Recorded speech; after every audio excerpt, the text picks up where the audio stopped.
Hello and welcome to Business Finishing School. Let your business brain finish what your entrepreneurial heart started. Our catalyzing statement is a successful entrepreneur inside of every business. Enjoy this module. Hello and welcome to Module 7, the Battleship Principle. I remember I was talking to Rick and he said, okay, you got to live the Battleship Principle. You got to put that into your business. I'm like, it sounds kind of cool, but what do you mean, Battleship Principle? I didn't understand what he was talking about, so why don't you explain what you mean by that? Well, what I mean by that is asset protection. You want to envision in your mind that your business is a battleship. And why do I say that? Because you want your business to be able to withstand any storm. One of the things that is very ironic is that people don't think about negatives a lot when they're in business, because most business people are opportunists and they're excited and they're positive. And opportunists tend to be people that seize opportunity. And when you're being oriented around opportunity, you don't always think about the negatives. But here's the bottom line. I want you, and Patrick wants you, to have your business for a long time. Now, you don't have to own it for a long time. You could give it away and have someone else run it. You could keep it in the family. You could sell it for a lot of money at some point. I prefer the last route, by the way, and that is growing a sustainable business that's going to serve a large amount of people over the long haul, and putting all the principles that you've learned in these modules in place so that you are serving your purpose in the world.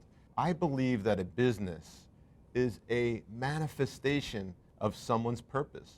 Think about that. So if it is a manifestation of your purpose, don't you want it to be around a long time? Think about it from that perspective. So the Battleship Principle is preparing you to have your business be around a long time. So let's start with the basics of the Battleship Principle. If the worst thing were to happen to your business, what would it be? So this module is where the rubber meets the road. If you really get this module, you're going to build a sustainable entity that will last a long time and throw off cash and create positivity in the world. So what I want you to do first is look at this picture. This is a picture of a sailboat. If you look in the background, you could see that it's a little cloudy out. Who knows what's going to happen? Is it going to rain? There's one person on this particular sailboat. And this is how most companies start out. One person with a dream. They're really not prepared for what could happen. Now, we all know that if you're out to sea long enough, something will happen. Now, look at this next picture. This is a battleship. Now, let me ask you a question. When you're looking at your business, which business would you rather have? The one that is exemplified by the battleship or the one that's exemplified by the little sailboat? Well, here's the ironic thing. Most people don't look at their business as the battleship. They make decisions that are not consistent with creating a long-term entity. Why would you want to do that? I don't know. I haven't been able to figure that out, but the fact that you're in this program tells me that you want to prepare yourself for the long haul. And it doesn't matter what you do for a living now. All of these modules are putting in place some rituals and principles so that you will have a long-term entity, and you can add products and services and aspects to your business that will increase the likelihood that it will be around a long time. All right, let me now introduce you to another concept. Right now, what you see before you is a car, and it's a very expensive car. Now, what type of car do you think that is? That is a 1930 Duesenberg J touring car. I'm told it's worth a lot of money. Now, I want you to think about this. Let's say that I called you up tomorrow and I said, hello, I just want to tell you that you've won a prize, a very big prize. We're going to hand you the keys to this car that's now parked outside your house. If you go outside, you'll see this car parked outside. It's yours. Here's the keys. Here's the car. Without even knowing you, I guarantee that once you have this car and you have this key, your mind would go through a series of steps. But one of those steps would include, I have to find the best storage facility for this car that has humidity control and that has the right temperature so this car will last a really long time. I believe I need to find the best mechanic. I need to find the best upholstery person, the best detail person, the best person and people to care for this automobile. Now, why would you think that way? Because this car is worth more than $1 million, and you want to treat this car very well because you want it to pay dividends long term. Dividends meaning goes up in value, and at some point you can sell it and make $1 million. You would take a lot of care for this automobile. Now, here's the interesting thing. The automobile is an asset. But guess what? You are an asset, and your business is an asset. Why, if you and your career and your future are an asset, and your business is an asset, and by the way, your career and your business are worth far more than this car long term, why do you then not always go through the same thought process? Why not have the best of everything in your business? The best legal advice, the best accounting advice, the best programs. Hopefully you're getting a lot out of this program and you continue to do it. Why don't you hire the best employees? Oftentimes I walk into big companies and I find a lot of nepotism.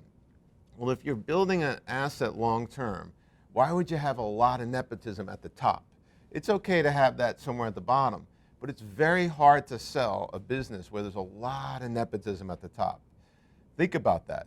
I'm not against nepotism outright, but when you're thinking about an asset and you're thinking about creating value, what business is going to be worth more?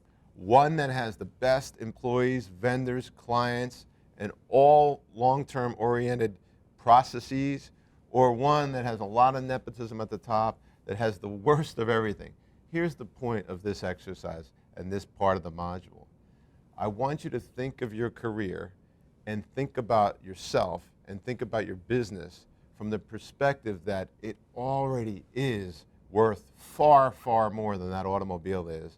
And you have to start thinking of treating it meaning you and your business and your career and your future, just like you would treat that automobile. There's no doubt that there are storms that come. If you're in business long enough, you're going to be faced with some challenges. I don't know anybody who's had any kind of a real business that hasn't had some significant challenge to the business. And it comes in many, many forms. I know I've been through it more than a few times in over 2 decades of owning my own businesses. And I could tell you that sometimes these things are big enough to wipe you out. You literally could spend the better part of your life investing in your business, reinvesting your business, taking profit and putting it back and growing and expanding because you're leveraging. You're saying, wow, the bigger I grow my business, the more I'm going to have at the end of the tunnel there. And what happens is that maybe you don't save, you don't have all the personal savings, you don't diversify, and that financial planning is a whole different module later on. But the bottom line is you're putting everything in there because things are going well. Think about the incentive. Think about the psychology. Wow, I started a business, I got it going, it's throwing off profit, I'm reinvesting, I'm going to grow it bigger, and things are going well, so you keep pushing it out there. But if you're not thinking about the downside or the potential threats that could come, and they will come from places that you might not suspect, then suddenly you could be caught in a very awkward position that could wipe you out. And I could tell you that fortunately, before I met Rick, I had applied some of these principles, but I never lived it as a principle. In other words, I, in a sense, I think was a little bit lucky. I've been involved in a couple of legal actions. Thank goodness I had extremely good attorneys.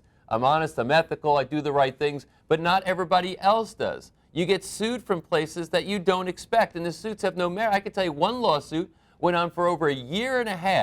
It cost me $450,000 to defend it, and in the end, of course, the person got nothing. So you'd look and say, wow, if I didn't have good help, good attorneys, as well as be in the position to fund the lawsuit, even though it had no merit, even though it cost me nothing as far as having to pay the person that sued me because the suit was, in essence, invalid, the way the system is set up is that still that storm can come in whimsically with no merit and cost you a lot of money. In this case, $450,000 to a small business, which is considerable. And not only did it cost dollars to defend it, not only that, but further, look at my time, look at my executive's time, look at all what we have to put into going through the discovery process and going through all the interrogatories and going through the depositions, and then this never ended up going to trial, and I didn't pay a penny for a settlement. But the bottom line is that then you could go to trial. So there's a lot there. So my question is, as you are going through and you're growing, you're saying you're getting excited, you start applying some of the principles from the prior modules that you took, and you're saying, wow, my business is doing really well. This is the time where, especially, and this is what Rick did as far as a mindset for me, this is the time now to take a step back and say, hey, right now it's all looking like upside, but start assessing some potential downside occurrences that might happen. If you're a doctor, you might tomorrow get hit with a malpractice. You may, unsubstantiated malpractice suits are filed, or if you're a lawyer, you can get sued. Your accountant, you can get sued. I mean, there's so many things that can happen if you are, in any kind of a marketing arena, or if you have a retail business. I mean, so many different things. I owned a building once, a commercial real estate building. Crack in the sidewalk out front. Somebody decides that they want to trip on it and hurt themselves. It was, to me, just very obvious this person is looking for some free money. They want something for nothing. And I happen to have a crack in my sidewalk that they thought that they would try to turn into a settlement for themselves. It can come from nowhere, but you have to have a battleship so when it does come, you're secure. And the other thing I could tell you is the old adage that a shark only attacks a wounded fish. If it's just you out in that little sailboat, you got the visual of that earlier, hey, that's an easy target. That's an easy mark. Let's go after that one. Somebody sees the battleship coming down the line here, there's no pirates attacking that ship because they know what's going to happen. So I can tell you that the fact that you have strength in the business, that you make it impenetrable, will deter those leeches from coming and trying to suck something off of you. So this principle, thematically, right now we're not getting into specifics, do this, but just getting into the theme of it to start saying, we talk a lot about the upside and how to leverage and move up your business, but this is all about protecting that business. You want it to be a battleship floating through the water, and as these other things come around, either they just bounce off or they don't even bother trying to engage that battleship because it shows such strength. I'd like to get practical now and give you some information that will help you long term. I was involved once in a major lawsuit as well that cost the firm a lot of money. But because we operated by this principle, which I'm going to share with you, it was really a torpedo that hit us in the side, which we survived, rather than a torpedo just sinking us. What we do is we operate the business from the perspective that me as the CEO, and hopefully you're looking at this as you as the CEO, is compensated the same way that the executive team is compensated. In a real company, think a large company that you look up to, everybody has a compensation plan. But for some reason, a lot of small companies, whatever profit is in the business, the owner takes. So the employees and the executive team aren't really sure where the company stands because that money is being swept out of the account every week or every month. What I do for myself personally is I'm on the exact same type of comp plan as my executives. It's a base salary, so my family knows what comes out of the business and comes to me every month. We pay monthly for simplicity reasons. And then I get a bonus based on performance. But all of the executives know. So the executives have trust in the business. And while I'm at it, I want to talk about what I think is an ideal way to compensate key employees. Why do you want to have an ideal way to compensate them? Because you want them around a long time. Again, what does turnover of staff do to your company? It's very expensive to go out and find key talent. So why not put in place compensation structures that will keep them long term? What I do with key executives is we pay them a base salary, we pay them full benefits, we pay them a bonus based on them achieving their quarterly objectives, we pay them a bonus based on the company achieving executives, whereas everybody gets the same bonus. As an example, if the company achieves X this quarter, everybody gets $500. And that makes everybody work together to achieve goals. And then we have a celebration at the end of the quarter. So we might take everybody out to a dinner if all goals are achieved. But here's the point. It's the last one, long-term incentives. All of my executives get options to purchase stock in the company.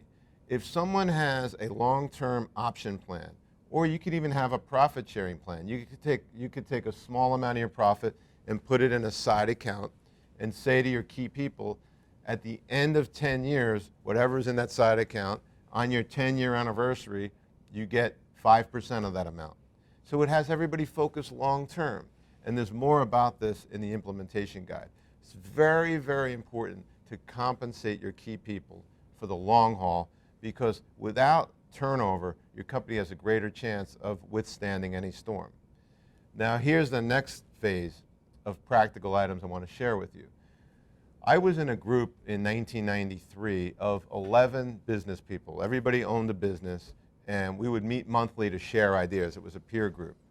And they always, they always called me Somber Rick, because I was the only one, and I had another friend who partially shared my point of view, that I focused all of my energy on the structure of my business and the people associated with my business.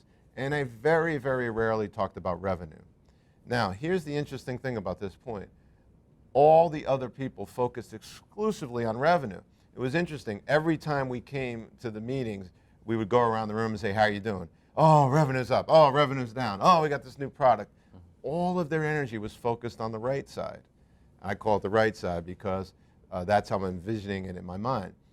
All I focused on at the time, the majority of my focus was on getting audited financials, making sure I had the right legal protection, making sure the company structure was set up for the long term, making sure I had an options plan in place for employees.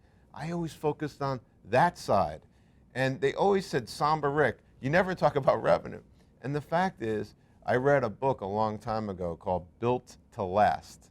And that book was all about creating a company that's going to last a long time. Why not focus on that side? So the reason I'm bringing this up now is, as you think about your objectives, both long-term and short-term, make sure that some of your objectives are focused on that side. And when you look in your implementation guide, I listed some items there to have you focus on. Make some of your objectives about that. Audited financials as a potential. Creating a system to review financials on a regular basis with your employees. I firmly believe in open book management. How else are your employees going to help you unless they know exactly what's happening all the way through? We have no secrets in my company. So what we want you to think about here is, instead of always having goals associated with new products and revenue and profit, have goals associated with asset protection. Think about things like insurance. Are we insured to withstand any storm? I have life insurance policies on all my key people. Term life insurance is actually pretty inexpensive when you consider what somebody's worth to your business. And a lot of executives that I've talked to over the years believe in having term life insurance policies. It's just something very simple and easy to do. So we're going to start listing some things for you to think about to protect your assets. And the purpose of this part of the module is really just to have you start thinking and writing notes down right now as you're thinking about ways that you could protect. And my hope right here is that you have a radical shift from a day-to-day survivor mentality to a long-term focused business person. And the other thing I wanted to tell you about the Somber Rick and meeting with these guys every month was very interesting. I kept focus over here, and these guys always focused on revenue, revenue, revenue. Well, we met every month. And the interesting thing is, when the market crash happened in 2000 and 2001, every single member of the group, but me and one other guy, went through bankruptcy in their business. Wow. And ironically, we're still here to this day. So you absolutely, positively want to focus your energy on that side of the business and not always on the other side. Another recent experience I had, at least at the time of this particular recording, is that we had a serious technological breakdown. We had some bad storms here in the Northeast. Our servers, literally brand new servers, very expensive, big investment for us, they melted down. And I couldn't get email for quite a period of time. I was out of the country, so my CEO was in play, managing the whole thing. But it really turned into a pretty dramatic interruption in our business, and it was very, very bad timing. Fortunately, though, we had business interruption insurance. And some people might say, it's such a low risk, I don't think it's worth it, et cetera, et cetera. And you're right, this is the first time we ever had anything like that happen in over 20 years. But we had the insurance because there was a legitimate, significant interruption to our business, which choked off our cash flow for a while and created a lot of expense as far as having to get everything fixed back online, et cetera. And it was a quote-unquote act of God. This is the boat that's out at the sea that suddenly it seems like you got clear waters and clear skies, and next thing you know, boom, a huge storm hits completely unexpectedly. So you have to have a battleship. You have to have protection against those types of things happening. Obviously, some of these things are going to be very obvious to you. If you're somebody who's a professional provider, I'm sure you probably have some sort of disability insurance, because if you go down, what's going to happen? How long will your practice last? That's kind of a form of business interruption insurance if you're the person that makes the business hum. In my case, it's fortunately not the case so much anymore. So you've got these varying things that can happen that you don't see coming, and you start to think through. I mean, what I would suggest is look at, the term we use internally at my company is death threats.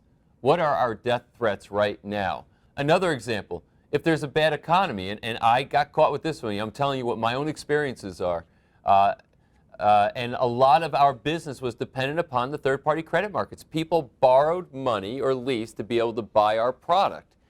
Suddenly, if the economy takes a downturn, credit markets start to freeze, you see your business start to choke off. So where's your hedge against that? So being dependent upon outside financing or credit markets is a death threat to the business if the business isn't protected against it somehow, if it doesn't have some strategy for that happening to be able to continue to thrive and move through those things. So listen, the best time to plan, I think, is when things are good, so that when things turn bad, you're prepared, as compared to waiting for things to go bad and then all of a sudden everybody's in a panic and chaos. Something else I'd like you to think about, I call this salability. When you're starting a business and growing a business, and again, it doesn't matter how large you are at this point, you want to make sure that your company is salable. What does that mean? That means if somebody were to come by, look at your business and offer you a check to buy the business from you, everything is in place. You can go online and Google this if you want. What do companies look for when they buy another company? They have things called due diligence checklists. I'll have a due diligence checklist that we use in the implementation guide section. But the bottom line is, there are certain things that companies have to have in place to be salable. What are your processes? How long have your employees been there? How big, as a percentage of your revenue, are your big customers? You don't want to have all your revenue coming from one customer. I can't believe how many companies have a few customers that do the majority of their revenue, and then they're shocked when a customer quits using their service and the owners become depressed. Well, it's very clear to me, one of the things that companies do when they're buying other companies is they look, how distributed is your revenue? Is it all one customer? Is it a few key ones? Or are there a lot of customers? Each one has a very small percentage of your revenue. These are things that you have to think about when you're thinking about having a long-term oriented business. Now I want to talk about something that may offend some people. And the reason I say that is because I've offended some people when I brought this up. I had a friend who had a company that he could not sell. It was impossible for him to sell. He tried to sell it for 10 years. And one day I said, why does your company have your name on the door? He's like, because I'm proud of it. I said, when your name is on the door, it makes it harder. You can't call your company Brett Smith Incorporated, in my opinion. Why? Because A, you have to put all the energy on your shoulders for that business. Now, are there exceptions to this rule? Absolutely. What I'm trying to do, however, is have you think about simplicity, probability, and leverage. After me trying to convince this person for 10 years to take his name off the door, he finally took his name off the door, and he changed the name to a powerful Greek word, I don't want to say because you'll want to look him up, with a really nice tagline. And interestingly enough, business boomed. Why? Because if your name is on the door, that means you have to do everything. When this particular person who I'm thinking about, when there was a meeting at his company, if this person wasn't there and his executives tried to handle the meeting, all they said was, hey, where's Brett? I want to talk to Brett. Brett's name's on the door, so that's who I want to talk to. what you're doing is you're making it harder to be successful if your name is on the door. The other thing that's hard to do when your name is on the door and you're smaller is it's hard to get employees to come work for you because they always are working for the man or working for the woman. Wouldn't it be better to have a company with a real powerful name and your employees feel like, I'm working for the company, I'm not working for the man or the woman? I want you to really think about that. And there's a lot of different perspectives here. So if I offended you, just think about that as you're thinking about creating your business name, or if your company is already named after you, think about ways that you could change that or enhance that. But most importantly, if you don't want to do that, as you get into other businesses or create new products or form subsidiaries like we talked about in business entity structure, try doing things without your name on it and see the difference in energy. Something else I want you to consider, are you fully insured in every way? I've had some company saving decisions like having directors and officers insurance and having errors and omission insurance. Think about that. Are you insured for everything that can happen? A lot of people say, well, I don't like to think about insurance because it's a negative thought. Well, a lot of these types of insurances are very cost effective because they don't cost a lot, but you get a lot of protection. Another interesting thing, I once had a law firm that we used commit malpractice. And so I've now gotten into the habit, when we hire a law firm to do anything, we want to know what type of malpractice insurance do they have. And I asked the law firm, can you show me your malpractice insurance policy? And by the way, if you ask for that, most law firms will give it to you. If they won't let you see it, then I would have a problem with that law firm. Why wouldn't they show you something that's a protection for you? Because if you have a law firm and they do something that hurts your business, you actually have a claim against them. And it's a lot more common than you think that insurance companies get sued for malpractice. So that's something else to think about. And think about your business from the perspective of putting processes and systems in place so that everything's documented. A lot of companies say they don't have time to do this. It's interesting. You can hire people to come in your business inexpensively to document how things get done. And in the process of going through this documentation and creating rules and processes for your business, you'll actually learn a lot and you'll cut out an immense amount of inefficiency. The bottom line is this. Nobody wants to think about bad things happening, but you have to really protect yourself against bad things that are happening. For us, we love entrepreneurs. We think the whole world depends on entrepreneurs succeeding in life, which is what drives us in our purpose with Business Finishing School. The saddest thing in the world is to see somebody take that risk, work on their dreams, build the business, start to succeed, and watch some freak event wipe the whole thing out. It happens. It happens more than it ever should. It's sad. And the concept, and again, remember, it's a principle. It's not, oh, here's an idea. You get pieces of this already. Oh, well, you should have this kind of insurance. You should have disability insurance. You have this, you have that.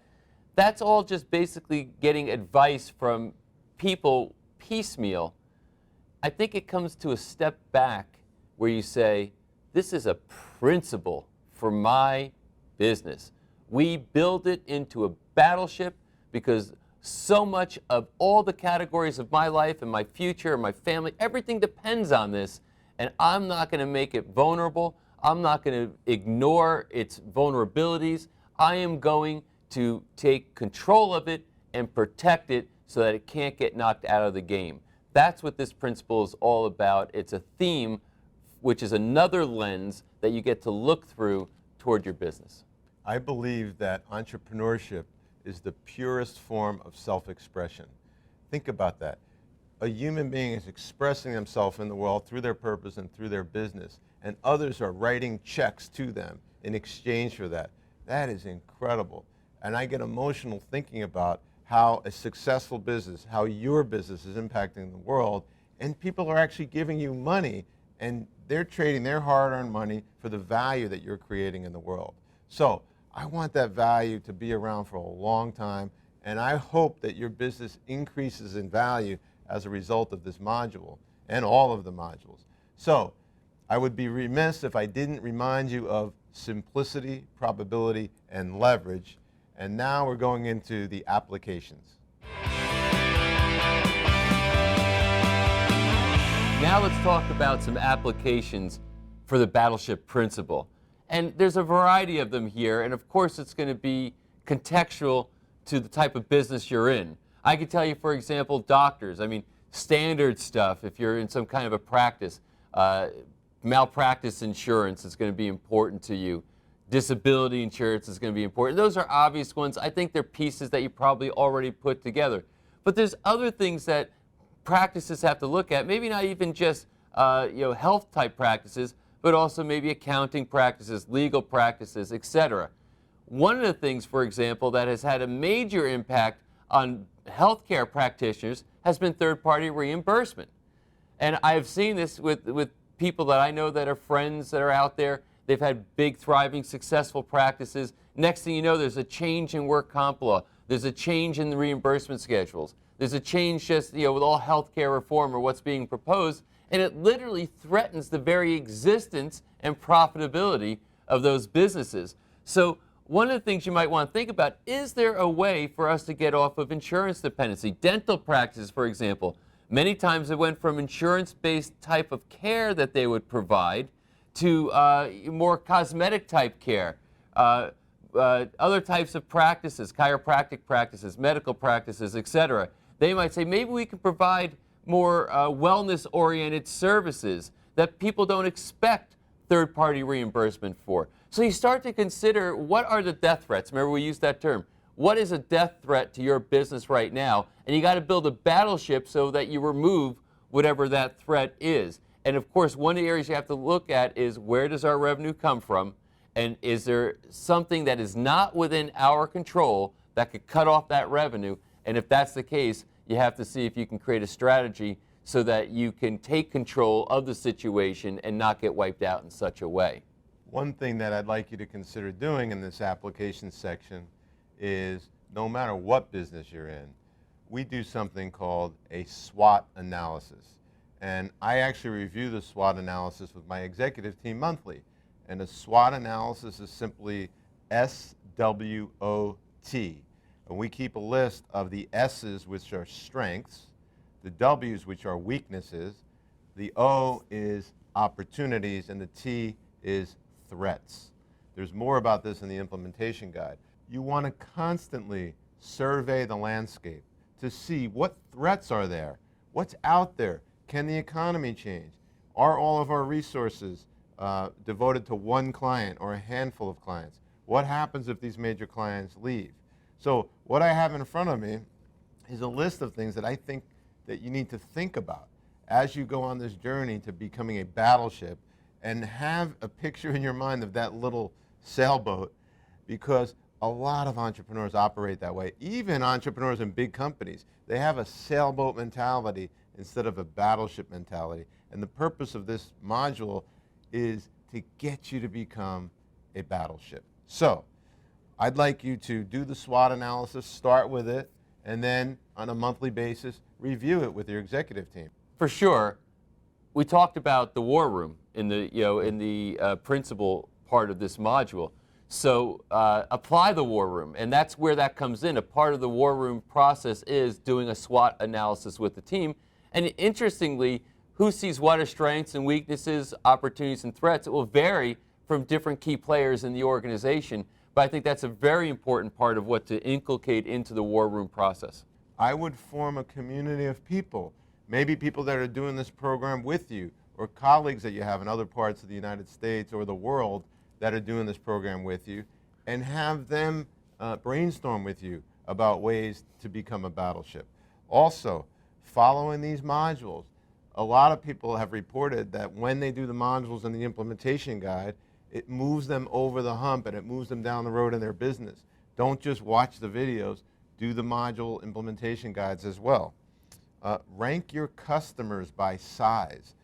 Take all of your customers and see what % of our revenue is devoted to each one of your customers. You'll learn a lot when you do that. Get an insurance review. There's many ways to get insurance reviews. You can start with finding a very successful insurance agent for the various types of insurance that you may need. Things like E&O insurance, D&O insurance, life insurance, disability insurance, etc. Next, what we do is every month I sit down with my CFO and we review our financials. We review all the main things: the cash flow, the profit and loss, the balance sheet, the stock structure, and we just do a review. How are we doing year to date versus our budget? And we do that once a month as a rhythm and as a process. And we share it with our executive team. It's up to you how you want to do that. Review Module 5 and take steps now to set up your entity structure for the long haul. Look at all of your employees, especially your key employees, and put compensation plans in place that are going to keep them around for the long haul. We have an option plan in our main company, and to keep our key employees, we give them a percentage of the company in the form of options that vest over time. A lot of owners say, yeah, but I want to own all the stock in my company. The interesting thing about an option plan is they don't own stock until they option it and buy it at a future date. So you're not actually giving them stock right away. It takes time for them to earn stock over time. Look at yourself. How are you treating the business, and how are you treating yourself? I think that entrepreneurs and business people and aspiring entrepreneurs, they need to take care of themselves. What health and well-being plans have you put on hold? I know Patrick has a lot to say about this, because every time I'm with Patrick, I have to work out and I have to eat right. In fact, this morning he picked me up at my hotel at 5:30 a.m. and we did a weight workout, and then he had me running up and down the basketball court, which is making me very sore while we're doing this filming. So what do you have to say about health and well-being? Well, you know, when you look at the Battleship, obviously you're doing two things. You have health insurance and disability insurance, but what I like even more than those things, and I think those things are important, is health assurance. Obviously, you know about this. It's taking care of yourself. And the biggest excuse I see people make is between my career and my family and all. I don't have time to take care of myself right now. Especially younger entrepreneurs make this mistake. Well, I'm young, I've got time, I'll get back to me later. And for many times, later never comes. Either they're dead, disabled, etc., or you have a heart attack, you're out of the game. And I don't want to plant bad seeds in your head right now. But the bottom line is structuring time to take care of yourself, since you are the generator of the business. If you're the core of it, if you're the entrepreneur, if you're the visionary, etc., then taking care of yourself becomes extraordinarily important. And a lot of times people are worried about the cost. And this tip that I'm about to tell you now is something that I didn't put in place for a long time, and it's this. I have a trainer that comes to my house 3 times a week and literally knocks on the door at 5:30 a.m.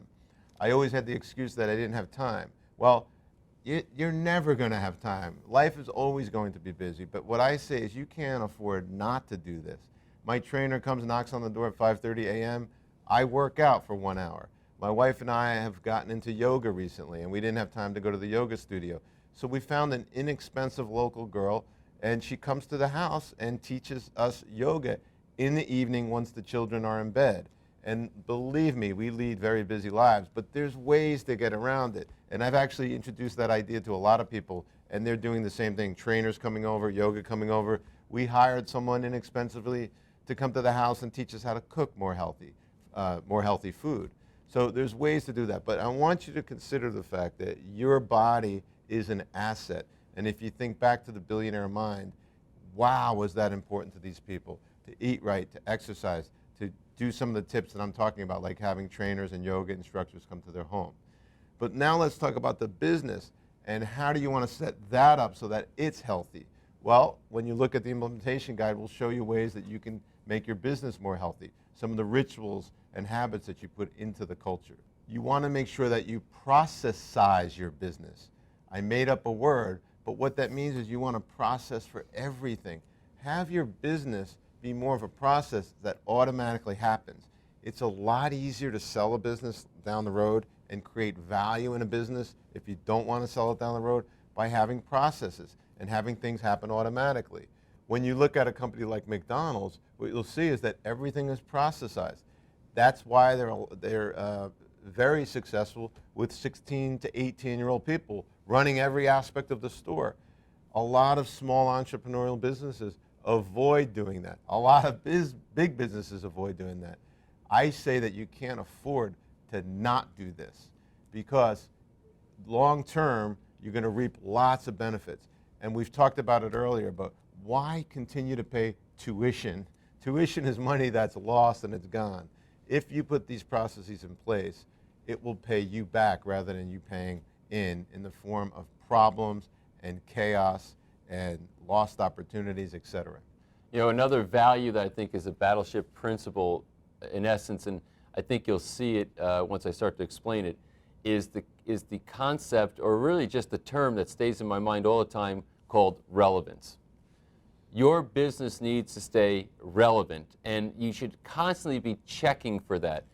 Because as soon as you become marginalized or irrelevant, you look at this world and you see something like a Facebook that was barely known and how it explodes and becomes the most, major phenomenon in the world. Are you still relevant? So, meaning, if Facebook is relevant to all your customers, clients, patients, what have you, if they're all on it, if most of the world is on it and you're not, then you're not relevant anymore. That becomes a threat on the horizon, because somebody else who's your competition, who is more relevant, may come and eat your lunch. So you should have your Facebook fan page, for example, and all these things are going to be cropping up through time, and technology starts to expand how it affects our lives. You need to stay relevant. So every once in a while you say, how am I relevant to what's going on in today's world? Another thing you definitely want to do, if not now, put it as a monthly or quarterly objective, and that is put someone's name next to every item on your balance sheet, every item on your P&L sheet, and start picking objectives for these people based on them improving the number that their name is associated with. This is a very powerful exercise.